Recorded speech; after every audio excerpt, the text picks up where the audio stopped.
is you can't run away from the reality that this was messaging perpetrated by the Democratic Party that got nationally syndicated. And if that was the case, and that's what, it was a good message because Biden won based on it. If that was the case, then it was a good message because Biden won when that message was fucking popular.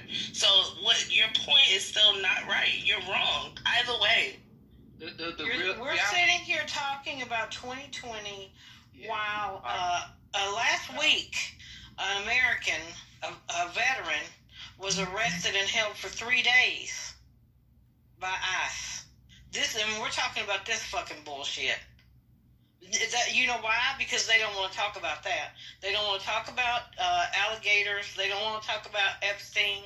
So they're deflecting about how Democrats are so horrible and terrible and never do anything right, blah, blah, blah. While the Supreme Court, the White House, and Congress are all Republican, all on that side, and we're in hell right now. But you want to talk about 2020 and defund the police. This is wild. The depths that you guys will go to not to speak about what's going on today. And he'll be gone in 5 minutes because he don't want to talk about real stuff. The terrible decisions of their 2024 vote. Let's talk about that and how people are losing. His supporters are losing in real life. Let's talk about that. Like, all of them trailer park people are losing their fucking Medicaid and their food stamps. All of them. It's not only the real base. It's not only the trailer park people that are going to be affected by the Medicaid, but I'm just saying, like, his people. The most vulnerable. Yeah, I'm specifying his people, though, that live in the trailer parks. Yeah, no, I agree with that. But I think, like, again, like, my issue with, okay, granted, like, okay, we're like, oh, fuck around and find out, right? You guys, buried yourselves.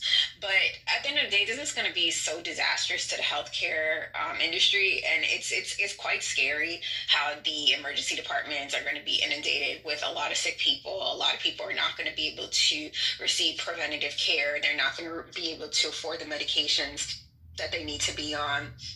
Also, that the premiums for people like us are going to increase because, like, Medicaid historically doesn't really pay, right? And so private insurance has always picked up, the cost lost due to Medicaid. And now our premiums are going to increase, which we know, like, the primary catalyst for people, declaring bankruptcy is due to medical costs, outlandish medical costs. So I'm just like, I'm so disgusted with, like, how you